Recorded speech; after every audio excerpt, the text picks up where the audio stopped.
Bonjour, bienvenue dans cette nouvelle édition du JT. Une cinquantaine de suppressions de postes et seulement une dizaine de créations. C'est ce que prévoit la carte scolaire 2012 dans le Finistère. Un scénario catastrophe pour certains. On en parle avec Adrien Sève, délégué départemental à l'éducation nationale dans le Finistère. Et on commence par un coup d'œil sur l'actualité de ce mardi 17 janvier 2012 dans le département. Une nouvelle étape ce mardi pour l'hydrolienne. Débutée le 22 octobre, la phase de test au large de l'île de Bréas s'est terminée ce mardi. Immergée par 35 mètres de fond, l'hélice géante va être ramenée vers Brest. EDF juge ses premiers essais positifs. Une deuxième phase de test doit débuter l'été prochain. Lionel Daudet réalise le Tour de France au plus près des frontières naturelles, le tout sans véhicule à moteur. Cet alpiniste est parti du Mont Blanc en août dernier. Depuis quelques semaines, il se trouve en Bretagne et cela ne l'empêche pas de continuer l'escalade. Démonstration ce lundi sur les falaises de Penir à Camaret devant la caméra de Marina Dété. Nous sommes à Penir en ce jour de la mi-janvier, sous un soleil radieux et c'est le régal pur. Suivre au plus près les frontières terrestres et le littoral français sans aucun moyen motorisé, c'est le projet de l'alpiniste Lionel Daudet. Le Dode Tour a débuté en août dernier au sommet du Mont Blanc. Il aura fallu 5 mois à ce sportif de haut niveau pour atteindre Camaret-sur-Mer. L'escalade existe aussi en Bretagne, il y a des Bretons qui grimpent en Bretagne et Penir est un des hauts lieux de l'escalade bretonne, donc c'est vrai que je trouverais ça vraiment sympathique de faire ce petit clin d'œil aux gens d'ici. Et moi-même étant originaire de l'ouest de la France, de l'Anjou, je suis déjà venu faire de l'escalade ici, donc c'est aussi un petit pèlerinage aux sources. Au-delà de la performance physique, Lionel est à la recherche d'aventures humaines, car il le dit lui-même, si la frontière sépare parfois, elle relie avant tout.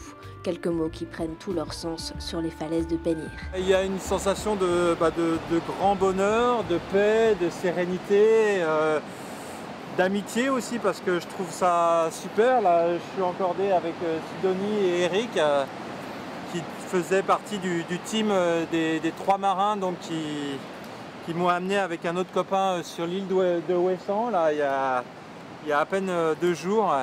Et je trouve que c'est un beau moment de partage aussi, d'avoir eu le côté mer à Ouessant, qui était le point le plus ouest pour moi de la France, du Dode Tour. Lionel poursuit sa route vers le sud de la Bretagne, en vélo ou en kayak de mer. Le Dode Tour devrait s'achever là où il a commencé, au sommet du Mont Blanc, en septembre ou octobre prochain. La gastronomie bretonne à l'honneur ce soir sur une chaîne nationale. Le chef Cyril Lignac présente ses spécialités finistériennes. Le tournage de cette émission a eu lieu il y a un peu plus d'1 an. À l'époque, Sophie Le Croisier avait suivi le chef à Plouégat-Moisan. Petit cours de cuisine pour le chef vedette d'M6. Cyril Lignac était en Finistère au mois de septembre 2010 pour y tourner sa nouvelle émission mensuelle. Le principe de l'émission, c'est de partir à la découverte d'une région à travers sa cuisine. Donc moi je suis cuisinier, je pars à la découverte de la région, donc ça part du maraîcher, ça part de l'éleveur, ça part du petit artisan qui fabrique son kouign-amann, ça passe aussi par la découverte de la Bretagne avec des paysages pittoresques, puisqu'on se balade avec un sidecar, et que je passe de village en village. Au programme du jour, la découverte du kika-farce à l'auberge du Puy de Jeanne à Plouégat-Moisan. Kika-farce, voilà, que je ne connais pas du tout d'ailleurs, qui est un nom assez étrange, mais tout le monde dit que c'est très bon, donc moi je suis bon public, j'ai envie d'apprendre à le faire. Avoir un commis de cuisine comme Cyril Lignac aujourd'hui, c'est quand même bien sympathique. Oui. Et puisque le kika-farce est un plat convivial, les patrons de l'auberge en ont profité pour lancer un petit défi au chef aveyronais. Disons qu'il ne sait pas combien de personnes on a ce soir. On m'avait demandé d'inviter quelques amis. En fin de compte, on a 130 personnes à faire manger et ça, il n'est pas au courant encore. En plus de cette escale, Cyril Lignac s'est rendu à Douarnenez, Ouessant et Saint-Malo, un voyage autour de la tradition culinaire et du patrimoine breton.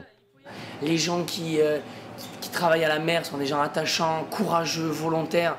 Et c'est vrai que moi j'ai découvert à travers le poisson des gens sensationnels, puisque tous les matins, je reçois des barres de ligne, je reçois des langoustines. Mais finalement, j'étais à des années-lumière de m'imaginer que les gens se donnaient autant de mal à aller à la pêche, que c'était un métier aussi éprouvant. Et ça demandait autant de courage. Donc je suis ravi de pouvoir mettre un peu la lumière sur tous ces artisans qui font aussi que nous, cuisiniers, on rend la cuisine belle grâce à des superbes produits, quoi. L'émission Le Chef en Bretagne est diffusée ce mardi 17 janvier à 22 h sur M6. Ce mardi, le rectorat de Rennes a présenté la première mouture de la carte scolaire 2012. 50 postes en moins dans le premier degré, une dizaine de créations seulement. C'est le bilan pour le Finistère. Et certains parlent de catastrophe à venir pour la rentrée 2012. Adrien Sève, bonjour. Bonjour. C'est votre cas. Vous parlez de catastrophe. Vous êtes DDEN, délégué départemental de l'éducation nationale. Alors, vous n'êtes pas un ancien prof. Vous avez été seulement nommé par l'inspecteur d'académie pour veiller sur les relations entre les parents, les enseignants et l'éducation nationale. Pour vous, la rentrée 2012, donc, c'est une catastrophe annoncée? Oui, c'est une catastrophe annoncée parce que les réductions de postes systématiques depuis des années, disons des décennies, avec de rares exceptions où on a accordé quelques postes au Finistère, amènent un enseignement moins efficient, quoi. Moins efficient auprès des élèves. Ça fait 20 ans que vous exercez ce rôle de médiateur en fait entre l'administration, les enseignants, les parents d'élèves.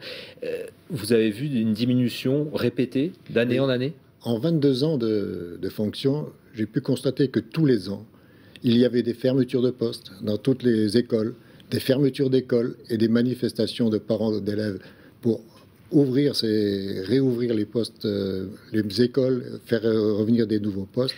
Et justement, Adrien Sève, ce mardi, il y a eu plusieurs manifestations déjà, ou au moins annonces de manifestations. Des parents d'élèves ont occupé l'école de Carlaz, à côté de Douarnenez. Également, des profs du lycée de Plébin sont mobilisés et iront ce mercredi à l'inspection académique en cause de la suppression du CAP menuiserie. Et puis lundi prochain, plusieurs organisations syndicales appellent à manifester devant l'inspection académique à Quimper. Alors on va peut-être rentrer un peu dans les chiffres, Adrien Sève. Les effectifs d'élèves sont en baisse, il faut quand même l'avouer. Moins 576 élèves prévus pour la rentrée prochaine dans le premier degré et moins 40 postes, c'est-à-dire qu'il y a 50 créations et 50 suppressions et 10 créations seulement. Donc ça fait un solde de 40 postes en moins. On va peut-être aussi voir les chiffres pour le second degré. Mais alors là, au niveau de l'académie, donc de la région, 1820 élèves en plus et 55 postes en moins. C'est-à-dire que même quand il y a des élèves en plus, on supprime des postes. Exactement. On suit la politique annoncée d'une suppression d'un fonctionnaire sur 2 et on supprime des postes lorsqu'il y a moins de 20 élèves dans une école. On supprime un poste et pour la réouverture, on va en réclamer 40. Donc on voit bien qu'il y a une distorsion entre la fermeture et les ouvertures, et ceci depuis longtemps. C'est une règle. Quand il y a des élèves en moins, est-ce que c'est pas normal de fermer des postes? Lorsqu'il y a des élèves en moins, compte tenu des effectifs de chacune des classes, il serait plutôt judicieux d'avoir moins d'effectifs dans les classes pour que les enseignants puissent donner un enseignement de qualité et s'occuper davantage des élèves en difficulté et leur consacrer plus de temps. Ce qui est important, c'est le temps passé par l'enseignant face à l'élève. Si l'enseignant a plus d'élèves, il passera moins de temps par élève. Et donc le résultat sera plus ou moins proportionnel au temps qu'il pourra passer. Adrien Sève, en tant que DDEN, on imagine que vous rencontrez les inspecteurs d'académie. Oui. Cet argument que vous venez d'utiliser, est-ce qu'il est perçu, est-ce qu'il est écouté?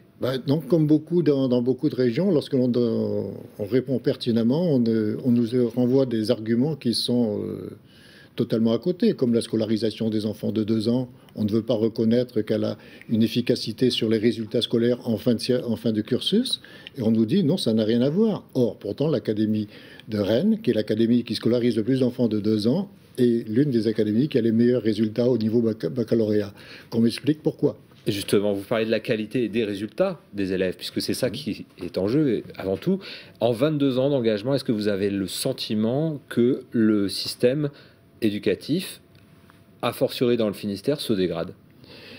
Je ne dirais pas qu'il se dégrade, mais la qualité n'est pas aussi parfaite qu'autrefois. On s'aperçoit que les connaissances générales des enfants ne sont plus celles que leurs parents avaient. Et donc, ça crée une différence entre parents et enfants, donc une incompréhension entre eux, donc un suivi scolaire par les parents plus difficile, et donc le sentiment que l'enfant ne reçoit pas une bonne éducation.